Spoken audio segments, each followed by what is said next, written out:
Kini ang At Home with GMA Regional TV.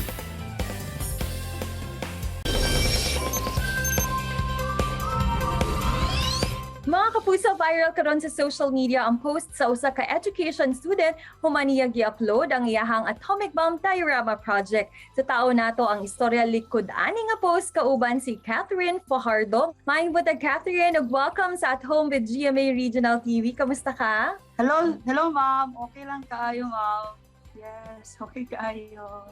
Kat, hisgutan nato kining imuhang atomic bomb diorama project unsa may istorya likod ani. Actually ma'am, kuan yun na siya ma'am. Project lang gid namo na siya sa Prof Ed 211 na mo po. Isa po sa mga IMs na mo ma'am. Tapos kato napili sa among teacher nga diorama ang among mabuhaton. Then yun po ma'am, nag-isip kami, nag-una-una mi sa among mga theme. Kami po ang bahala sa theme na mo ma'am. Tapos mo to, nakaisip ko nga atomic bomb explosion ang akong buhaton ma'am. Katong explosion akong gibuhat kay kanang siya ma'am ba kanang lahi gud siya sa uban nga mga diorama kay naga-search ko sa YouTube tapos ang alos makita nako kay kanang mga nature tas ana ko nga mangita ko og kanang mulahi gud ma'am. Tas mo to nakita nako nga naay nagbuhat og explosion. Tas katong iyang mga gamit actually ma'am kay mga man ba dili na ko afford to nga mga gamit gud. Tas nakaisip ko nga mangita kog way para mabuhat na ko ni. Tas mo to ma'am, nangita kog mga indigenous materials nga makita lang sa balay. And katupod ma'am is pagpangita na ko murag nigawas ra pud siya ma'am ba, murag naara day sa balay na ko makita mo to nga. Mugito akong nabuhat. Ang mga materials ani ma'am kay styrofoam, plyboard, bulb, strip lights, tapos pintura lang po ma'am. Aside aning imuhang atomic bomb explosion nga project Kat, aduna pa ba kay other na kuyaw na mga projects? Wala na good ma'am ay kanilang gid ang pinaka first na ko nga gibuhat actually.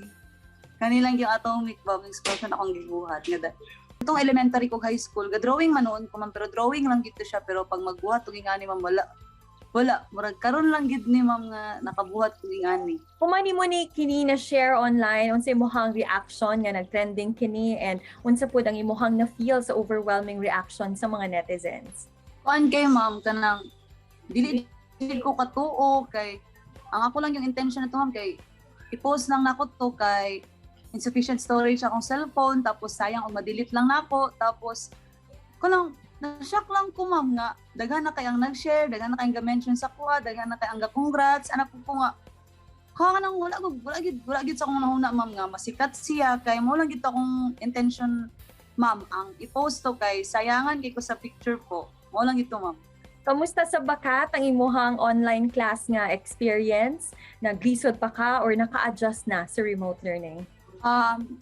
Bilang isa ka estudyante, ma'am, daghan jud kay kog mga challenges nga na-encounter especially kay sa amoa wala kayo may mga gamit nga pang eskwela like cellphone lang among gamit pag mag-encode mi cellphone lang tapos wifi ma'am nakikonnect lang mi sa among mga igagaw sa among silingan kay wala mi connect wala mi wifi sa balay tapos kuan ma'am lisod siya kay maabta na mi gabi didto tapos wala pa mi kaabot sa balay magdadto mi magpasa tapos unsa nang orasa kay kinahanglan gyud ipasa tapos panagsapod ma'am kung run out dili gyud na mo mapasa among project kay hinay man pud kayo o wala gi signal sa among baryo diri ma'am kay bukid ra man ni diri amo ma'am bukid ra pud.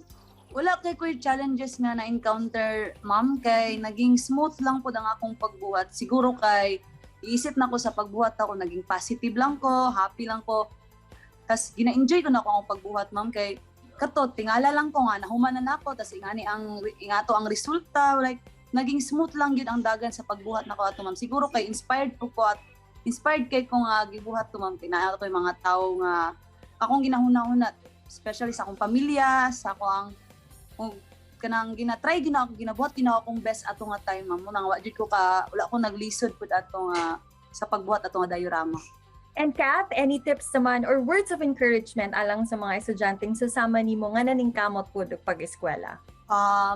Ako lang ma-advise no kay agwanta lang sa tag kay kabalo ko nga lisod kay online class pero gabuhat gid og ginabuhat na nila ang tanan sa gobyerno para mabalik ta sa dati nato nga iniskwilahan tong face to face, agwanta lang sa ta, then sa mga dapat mag-study lang ta, eskwela tagtarong kay isipon na lang nato ma'am, why ta pinakasugod gyud nato, why ta ni sulod ani, why mga wise gyud nato ma'am before ta nag-start. Tapos maningkamot lang gyud ta, maningkamot naman kay para gini sa tuwa o para ni sa tong pamilya atong ginabuhat karon. And finally, Kat, na ba kay gusto po pasalamatan? Actually ma'am, daghan jud kay ko gusto pasalamatan ma'am. Una gid ang Ginoo kay gitagaan ko niya nga opportunity ma'am nga halos tanang tao maka-appreciate na sa kuha labi na sa mong barangay ma'am, like thank you kayo Lord. Sunod kay ako ang pamilya, sa akong mama ug papa, sila mama Dak ug sila papa Anit akong maigsuon, sila Ate Casey, sila Ate Iyay, sila Tia Liloy, salamat jud kayo sa inyo ha.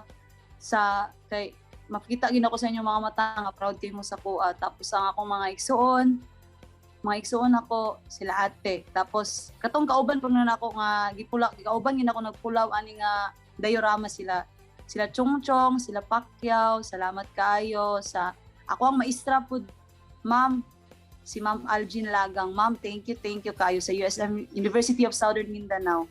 Kila kay Ma'am Honey, kay Sir Tax, thank you kayo.